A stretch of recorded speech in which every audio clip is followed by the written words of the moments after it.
क्योंकि भारतीय जनता पार्टी को ये डर है कि यशपाल आर्य जी बहुत भारी नेता हैं, क्योंकि वो पूर्व कैबिनेट मंत्री भी रहे हैं, कांग्रेस में मंत्री रहे हैं और प्रदेश अध्यक्ष भी रहे हैं। और एक कुमाऊं में एक बहुत बड़ा चेहरा है जिससे भारतीय जनता पार्टी घबराई हुई है। विकास जब किया ही नहीं, अगर ये इसको वोट मांगना है तो विकास के नाम पे मांगे, लेकिन विकास के नाम पे वोट कैसे मांगे? विकास तो किया ही नहीं। विकास कहाँ दिखा है? आप देखिए 7 साल में कहाँ विकास किया? डबल इंजन की सरकार, इनकी डबल इंजन की सरकार, कहाँ से विकास हुआ है? अभी तो इनका खुद कहना है, इनके गृह मंत्री आए थे, जो गृह मंत्री ने खुद कहा कि 5 साल में गड्ढे भरे, आगे 5 साल और हमें दो। तो इन पे तो अभी गड्ढे ही नहीं भरे। नमस्कार, मैं अफरोज खान, आप देख रहे हैं टाइम विटनेस न्यूज़। अभी हाल ही में आप लोगों ने सुना होगा कि यशपाल आर्य जी पे, जो पूर्व कैबिनेट मंत्री भी रह चुके हैं, उन पे कुछ लोगों ने हमला किया है और कांग्रेस कार्यकर्ता इसके विरोध में सीएम आवास घेराव भी किया था। और इसी को लेकर के आज हमारे साथ मौजूद हैं पूर्व ग्राम प्रधान मेहुवाला सुलेमान अंसारी जी। आइए जानते हैं कि यशपाल आर्य जी के हमले को किस नज़रिए से देखते हैं और इन पे किन किन लोगों का हाथ हो सकता है। सर, अभी यशपाल आर्य जी पे हमला हुआ है, आप उनके करीबी माने जाते हैं, तो क्या लगता है सर, ये हमला किसने करवाया होगा और क्यों करवाया होगा? ऐसा है, इस हमले में जो है ये भारतीय जनता पार्टी की साजिश है और भारतीय जनता पार्टी इसमें पूरी इन्वॉल्व है, क्योंकि भारतीय जनता पार्टी को ये डर है कि यशपाल आर्य जी बहुत भारी नेता हैं, क्योंकि वो पूर्व कैबिनेट मंत्री भी रहे हैं, कांग्रेस में मंत्री रहे हैं और प्रदेश अध्यक्ष भी रहे हैं। और एक कुमाऊं में एक बहुत बड़ा चेहरा है जिससे भारतीय जनता पार्टी घबराई हुई है, इस तरीके से नापाक हरकतें करवा रही है। अभी सर, अगर हमले की बात करी जाए, अभी सीएम आवास आप लोगों ने घेराव किया था, तो क्या उसका क्या रिजल्ट है, क्या परिणाम? नहीं, सीएम आवास घेराव भी किया था, उसके बावजूद जगह जगह प्रदर्शन भी हो रहे हैं, क्योंकि उनकी छवि को ख़राब करने के लिए भारतीय जनता पार्टी ने प्रोपेगेंडा रचा है। लेकिन ऐसा नहीं होगा, वो अपने आप में एक बहुत कद्दावर नेता हैं और उसकी वजह से तो हम बाजपुरी नहीं, नैनीताल नहीं, बल्कि और सीटें कितनी हम कुमाऊं से जीत के आएंगे जो उनके नेतृत्व में चुनाव होगा। और भारतीय जनता पार्टी को इसका सबक मिलेगा कि जो इस साजिश भारतीय जनता पार्टी ने कराई है, इसका सबक भारतीय जनता पार्टी को मिलेगा। यशपाल आर्य जी को छवि को भी खराब करने की कोशिश की जा रही है। छवि को खराब करने की कोशिश जा रही है, लेकिन ऐसे किसी की छवि करने से खराब नहीं होगी, क्योंकि उनको सब लोग जानते हैं, पूरा उत्तराखंड जानता है, पूरा उत्तर प्रदेश जानता है उनको। वो एक ऐसे नेता है जिनको बच्चा बच्चा जानता है और उनकी छवि को खराब करने के लिए तो किया ही है। लेकिन इसके लिए कांग्रेस जो है हमेशा ये करेगी कि जब तक उनकी अरेस्टिंग नहीं होगी, जगह जगह प्रदर्शन करेगी। और इसके लिए हम लोग जो है सरकार से उनकी सुरक्षा की मांग भी करते हैं कि उनको सुरक्षा उपलब्ध कराई जाए। क्या और भी दूसरे तरीके के हमले हो सकते हैं दूसरे नेताओं पर भी? ऐसा है, ये भारतीय जनता पार्टी के लोग हैं, कुछ भी करा सकते हैं, क्योंकि ये सांप्रदायिक लोग हैं। इन लोगों को एक दूसरे को भिड़ाना, यही इनकी राजनीति है और इसी राजनीति से ये इधर भिड़ाना उधर भिड़ाना और कि ये भिड़ाने के बाद राजनीति करने, क्योंकि इनके पास अब ये बौखलाए हुए हैं, क्योंकि इनके पास कोई मुद्दा नहीं है चुनाव में।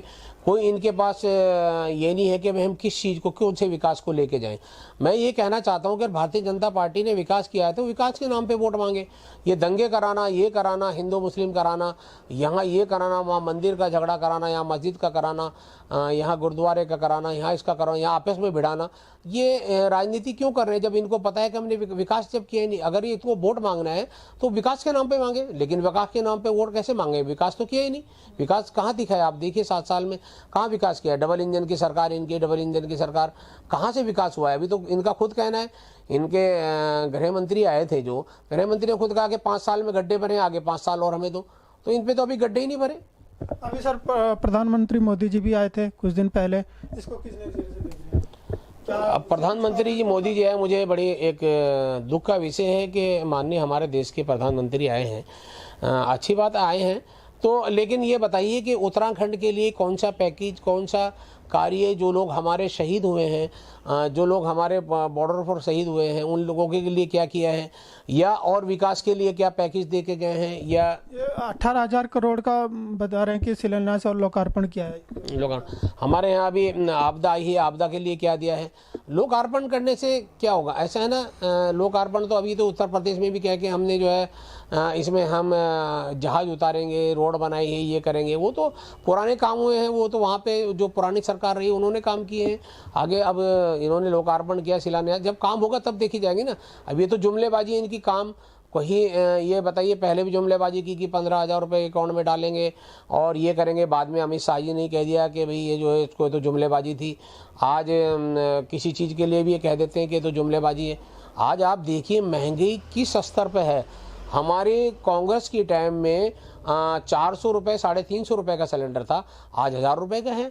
कच्चे तेल का रेट, जो हम कच्चा तेल, जो हम तेल खाते हैं, जो सरसों का तेल हम खाते हैं, उसको 200 पार है, 250 रुपये किलो तेल है। आपका जो कच्चे तेल का रेट, जो हमारा पेट्रोल का, डीजल का, जो कच्चे तेल का अंतर्राष्ट्रीय बाजार का जो रेट था, वो हमारे कांग्रेस के टाइम में 80 रुपये था और इनके टाइम में 40 रुपये, और आज हमारे टाइम में तेल बिका है 55-60 रुपये और इनके समय में बिक रहा है 107 रुपये, 100 रुपये। तो ये बताइए ना कि विकास कहाँ हुआ और कहाँ पैसा लगाया है, बताइए। आज अगर ये कहें नेशनल हाईवे, तो कंपनियों ने बनाया, कंपनी पैसा वसूल करेंगे। अभी कांग्रेस की अगर हम बात करें तो कांग्रेस की तैयारियां कैसी चल रही हैं? कांग्रेस की तैयारी बढ़िया है, और कांग्रेस की तैयारी, सभी कांग्रेस के हमारे नेता एकजुट होकर चुनाव लड़ेंगे और 2022 में पूर्ण बहुमत से सरकार आएगी। बीजेपी के प्रदेश अध्यक्ष का कहना है कि योजनाएं की घोषणाएं देख करके कांग्रेस बौखला गई है। योजनाएं और घोषणाएं करने से नहीं होता। योजनाएं लाना और उनको घोषणा करना ये अलग चीज़ है, लेकिन उसको धरातल पे उस काम को करना ये अलग चीज़ है। आपने 5 साल पहले भी तो आप योजनाएं लाए, आपने कहा हम 200 करोड़ लोगों को हम नौकरी देंगे, हम किसानों का कर्ज माफ़ करेंगे, ऋण माफ़ करेंगे, हम किसानों को ये देंगे। किसानों का क्या हाल किया, 700 किसानों की शहादत हुई। तो ये किया भाई, इन्होंने कहा कि हम किसानों के लिए ये माफ़ करेंगे, गन्ने का रेट ये करेंगे, तो उसका बदले दे तो दिया, 700 लोगों की शहादत हो गई। ये भारतीय जनता पार्टी की रणनीति है। विधानसभा में सर आपकी तैयारी है? विधानसभा में हमारी पूरी तैयारी है। विधानसभा को लेकर धर्मपुर विधानसभा में पूरी तैयारी है, और धर्मपुर विधानसभा हम भारी बहुमत से जीतेंगे।